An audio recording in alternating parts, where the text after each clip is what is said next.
नमस्कार, मैं काजल और आप देख रहे हैं बिहारी खबर परदेश। आखिर गाजा पट्टी में थमा संघर्ष, युद्ध विराम लागू, दोनों ने कहा वो हमसे डर गए। हवा में दुश्मनों को मार गिराने वाले S-400 मिसाइल सिस्टम से लैस होगा भारत।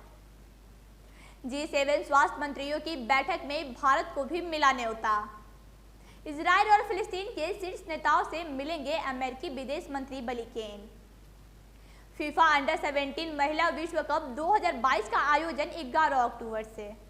आइए जानते हैं खबरों को विस्तार से। आखिर गाजा पट्टी में थमा संघर्ष, युद्ध विराम लागू, दोनों ने कहा वो हमसे डर गए।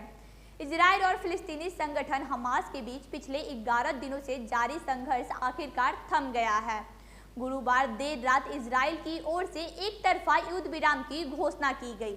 हालांकि एक अन्य समाचार एजेंसी ने सीज फायर को दोनों के बीच आपसी रजामंदी का परिणाम बताया है। खबर है कि सीज फायर शुक्रवार तड़के लागू हो गया है।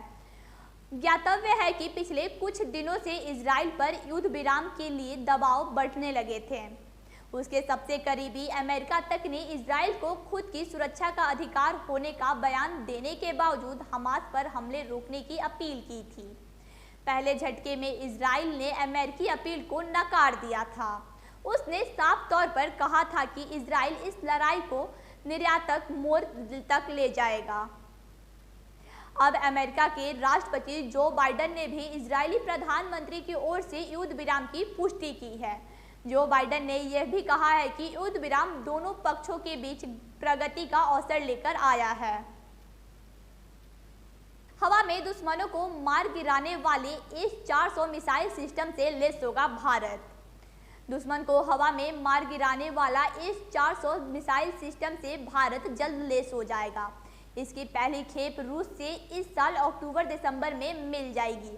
यह जानकारी रूस के सरकारी हथियार निर्यातक रोसोबोरोनो एक्सपोर्ट के एक शीर्ष अधिकारी ने दी है। रोसोबोरोनो एक्सपोर्ट के CEO एलेक्जेंड्रा मिखेयोव ने बताया कि S-400 सतह से हवा में मार करने वाली लंबी दूरी की रूस की सबसे उत्तम मिसाइल रक्षा प्रणाली है। ट्रायम्फ मिसाइल प्रणाली 400 मीटर की दूरी से शत्रु के विमानों, मिसाइलों और यहां तक कि ड्रोनों को भी नष्ट कर सकती है।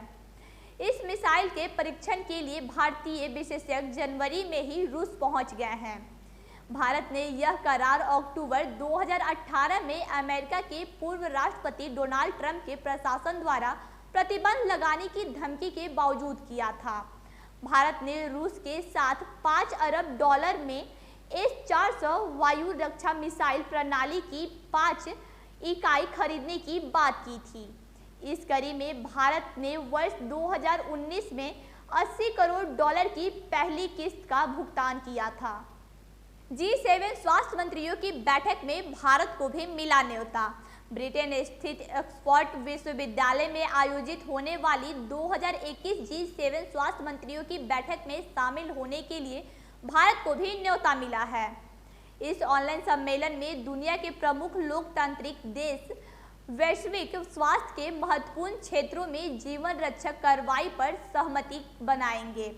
कोविड-19 के खिलाफ वैश्विक लड़ाई में G7 की भूमिका के लिए ऑक्सफोर्ड विश्वविद्यालय को चुना गया है।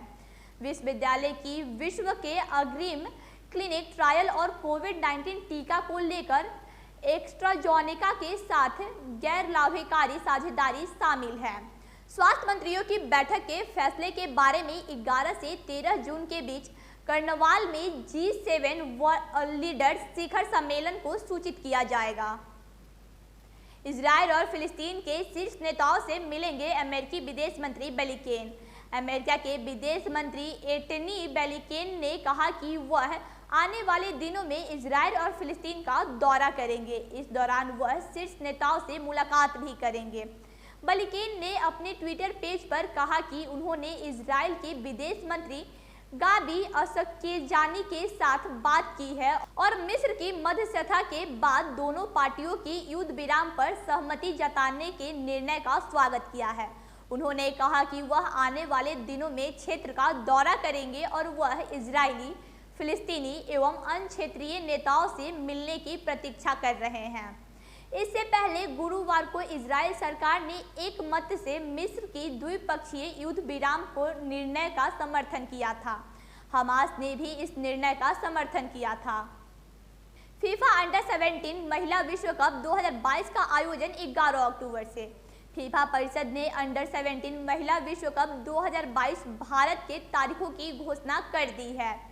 विश्व कप 2011 अक्टूबर 2022 से शुरू होगा और फिनाले 30 अक्टूबर 2022 को खेला जाएगा। यह वैश्विक आयोजना 2017 में फीफा अंडर 17 विश्व कप के बाद भारत की मेजबानी में आयोजित दूसरा फीफा टूर्नामेंट होगा। AIFF के महासचिव कुशाल दास ने कहा, अंडर 17 महिला विश्व कप भारत 2022 11 से 30 अक्टूबर की तारीखों की घोषणा टूर्नामेंट के लिए एक नई शुरुआत है। आगे की खबरों के लिए जुड़े रहें हमारे फेसबुक पेज और यूट्यूब चैनल से। धन्यवाद।